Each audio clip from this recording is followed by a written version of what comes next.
Bom, nesse vídeo nós iremos ver técnicas para conseguir obter um acesso privilegiado no servidor. Então, na aula passada nós conseguimos uma shell e agora já possibilita a gente começar a fazer pesquisas aqui para tentar escalar o nosso privilégio. Por quê? Porque o acesso que eu tenho aqui é com o usuário www.data, é um acesso limitado. Eu não tenho acesso root ainda, apesar de já estar conectado dentro do servidor. Se eu tentar, por exemplo, ler um arquivo que só o root tem acesso, por exemplo, cat, vou pôr aqui etc shadow, é um arquivo que só o root tem acesso. E olha o que ele dá aqui, ó, permissão negada. Ou seja, eu não consigo ler esse arquivo porque eu não sou administrador do sistema, né? Então, quando você quer escalar privilégio, né, se tornar administrador do sistema, existem várias técnicas. Você poderia analisar binários, você poderia analisar o sistema operacional em busca de possibilidades, algo que possibilite você fazer a escalação de privilégios. E aí, novamente, a gente entra num outro mundo aí, né? No treinamento de pentest profissional, a gente tem um módulo só de pós-exploração, onde tem várias técnicas para isso. Mas isso aqui é só uma ideia, só para que você entenda que existem um mar de possibilidades quando a gente vai falar de escalação de privilégios, ok? Uma coisa que eu gosto de fazer bastante, logo que eu tenho um acesso limitado via terminal aqui, é verificar permissões dos arquivos, né? Então eu utilizo, por exemplo, o comando find, e aí a barra que indica, eu vou pesquisar a partir da barra, né? A partir da raiz do sistema de arquivos do Linux aqui, eu vou pesquisar por permissões, e eu quero permissões de usuário que sejam suite-bit, ok? E depois eu falo aqui que eu quero do tipo type F, que são files, né, arquivos. Só que se eu fizer o comando dessa forma aqui, ele vai ficar exibindo permissões erradas, erros que ele tentar fazer consulta em arquivos, enfim. Então eu quero que qualquer saída de erro, e para isso eu uso aqui o 2 maior, né, eu quero que ele envie para dev null. Ou seja, eu quero que ele exiba na tela aqui para mim só a saída realmente que vier limpa para o usuário. Então ele vai buscar todos os arquivos que tiver nesse sistema operacional que tenha suite-bit ativo, ok? Bom, vamos ver.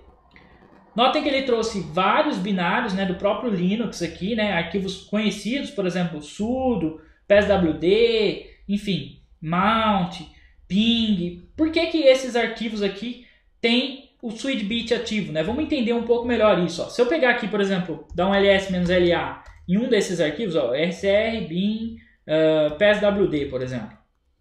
Notem que quem é o dono? É o root. Como ele é executado? Ele é executado como root, só que aqui a gente vê que a permissão tem suite-bit, ou seja, o usuário que está usando esse sistema, ele consegue executar, por exemplo, um pswd aqui. Né? Por quê? Porque eu preciso alterar minha senha às vezes, eu preciso criar uma senha, enfim. Então eu preciso usar o comando pswd. Então se ele restringisse isso só ao root, o usuário não conseguiria, por exemplo, alterar a própria senha, enfim. Ou sudo, que é para a gente chamar outra permissão, né? Para a gente logar com outro usuário, ou com o usuário chamar aqui o root já direto, enfim. Então, é o comportamento do sistema operacional mesmo, ok? E beleza, por que eu estou falando isso? Porque a gente precisa encontrar, nesse caso aqui, o que a gente está buscando e o que a gente já até salta aos olhos aqui, é que tem uma estrutura diferente da estrutura padrão do sistema operacional. A gente vê um /script backup, ou seja, possivelmente um binário, né, um arquivo que tenha o suite-bit ativo. Isso significa o quê? Que esse arquivo ele executa como root. Ó. Se a gente olhar ele aqui, ó, ls-la também, ó, /script /backup, a gente vai ver que ele também é executado como root, né? Ou seja, quem executa é o root, e que ele tem acesso aqui via suite-bit ativo.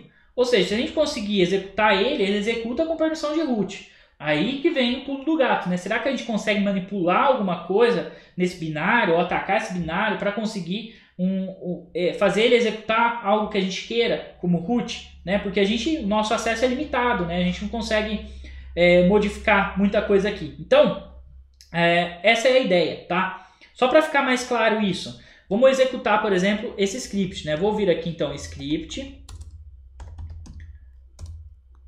A gente vê que ele está aqui dentro. Ó. Se eu fizer aqui um file backup, só para a gente ver o tipo de arquivo, é um binário. E se a gente tenta chamar esse binário aqui, vamos ver o que acontece. Olha, ele dá um erro. Ele fala, ó, ele tentou executar aqui um cat, né? Só que ele deu erro, né? E ele chama esse diretório aqui. Ou seja, esse binário, de alguma forma, ele faz um cat aqui e chama um cat, né? Teoricamente inofensivo, né? A gente não consegue fazer muita coisa com isso.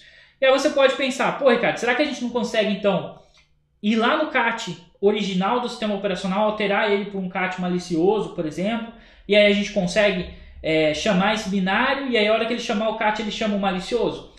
A ideia é boa, né? Mas na prática não funcionaria diretamente assim, né? Vamos fazer um teste aqui, ó. Se eu fizer aqui um it cat, por exemplo, para ver onde está o binário original, ele fala que está dentro de /bin, ó. Então ele fala, ó, o binário original está aqui dentro. Então eu poderia vir aqui e falar, não, beleza. Então pega esse binário aqui, ó, vou renomear ele com outro nome. Fala, ó, eu quero que você renomeie ele para cat old, por exemplo. Se eu tentar fazer isso, o sistema operacional fala, ó, você está tentando renomear um arquivo aí, você não tem permissão para renomear esse tipo de arquivo. E aí ele dá uma permissão negada. Então a gente já não conseguiria atacar dessa forma. Só que aí vem uma questão interessante, ó. A gente poderia utilizar variáveis de ambiente para tentar explorar uma vulnerabilidade aqui. Então, por exemplo, aqui ele chama o cat, né? Então ele fala, olha, tentei executar o cat que deu erro, né? O binário. Então ele não conseguiu executar. Será que em algum lugar eu consigo criar um cat falso e depois manipular as variáveis de ambiente para conseguir fazer ele executar como root? Como que a gente poderia fazer isso? Eu poderia vir aqui em um diretório, por exemplo, tmp, tá? Um diretório que eu tenha permissão aqui. E aqui dentro desse diretório eu posso criar um arquivo chamado cat, por exemplo. Só que aí eu vou pôr o conteúdo dele de bin bash, ok? Então estou criando um cat falso aqui, tá? Estou criando um arquivo. Esse arquivo, se eu der aqui um cat nesse arquivo, o conteúdo dele é bin bash. Vocês já vão entender o porquê que eu coloquei bin bash no nome dele aqui. Bom, esse arquivo aqui é um arquivo simples, tá? Quando eu chamei o cat aqui, lembra que o cat original está nesse diretório aqui, ó, /bin cat, ok? Então, quando eu chamo o meu cat aqui, ele está indo lá no /bin cat e aí ele executa esse binário aí e lê o meu arquivo, que é um arquivo de texto normal, ok? Nada demais até agora. Eu poderia até ver as permissões desse arquivo que eu acabei de criar, ó. Eu não tenho permissão, posso até dar permissão para esse arquivo, tá? Só para que ele fique com todas as permissões de execução, enfim, ok? Perfeito. E agora eu posso fazer o seguinte, como que funciona o sistema operacional, né? Se a gente utilizar o comando export, export, por exemplo, a gente vai ver todas as variáveis de ambiente. Tem as variáveis, o path, né? O caminho aqui. O que significa isso daqui? Esse barra, todo sistema operacional Linux vai ter isso aqui, né? Se ele não tiver isso aqui, quando você dá um comando, por exemplo, ls ou cat ou qualquer outra coisa, ele não vai achar o comando. Por quê? Porque quando você informa a variável de ambiente, você está falando, olha, sempre que eu executar um comando, você vai nesse local e pesquisa se tem o binário lá.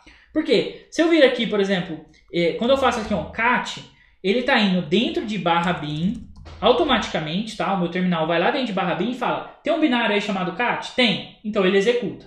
Aí se eu chamo um ls, ele faz a mesma coisa. Ele sabe que ele tem que buscar dentro desse lugar, ok? O que é legal aqui? O legal é que eu consigo manipular essa variável de ambiente aqui. Se eu consigo manipular essa variável aqui, eu posso falar para ela, olha, eu não quero mais que você busque lá dentro de /bin. Eu quero que você busque bem dentro de /temp, que é exatamente aqui onde eu estou e onde eu plantei um arquivo falso aqui, né, que é o nosso cat falso, ok? Tá aqui.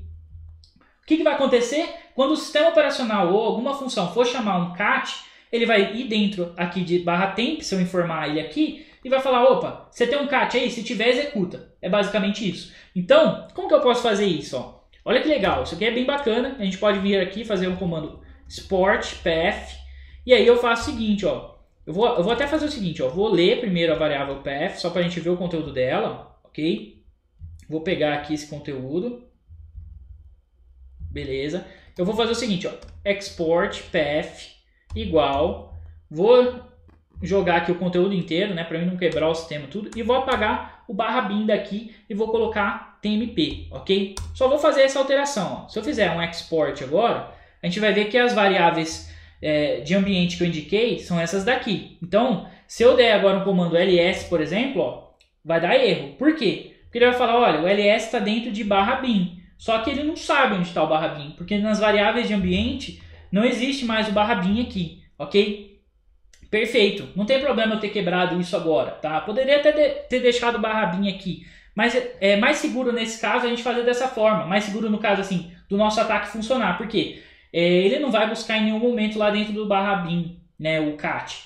E agora, se a gente tem alguma coisa que vai chamar um cat, ele vai buscar dentro de TMP, que é onde a gente tem o nosso cat, que tem o conteúdo de /bin/bash, ok? Então, se eu vir aqui agora e chamar o script /backup, que é o binário que a gente está atacando aqui, olha que interessante, a gente acabou de virar root. Ó. Se eu der um id aqui agora, a gente vê que a gente já está executando como root. E se eu der aqui um cat etc shadow, que é aquele arquivo que eu não tinha permissão anteriormente, ó, o cat já não vai funcionar. Por quê? Porque o cat foi o que eu usei aqui. Aí eu poderia vir aqui, fazer aqui um export novamente, fazer essa alteração aqui de novo, né?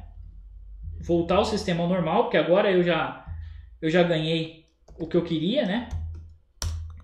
Ok? E agora sim, se eu fizer um cat etc shadow, ele vai chamar o cat original, ó. Mas o que importa é que agora eu já sou root desse sistema, eu já mando nesse sistema como administrador, tá? Então, essa é uma técnica bem legal para a gente fazer escalação de privilégios em Linux, alterando aí as variáveis de ambiente. Espero que vocês tenham gostado e até a próxima aula.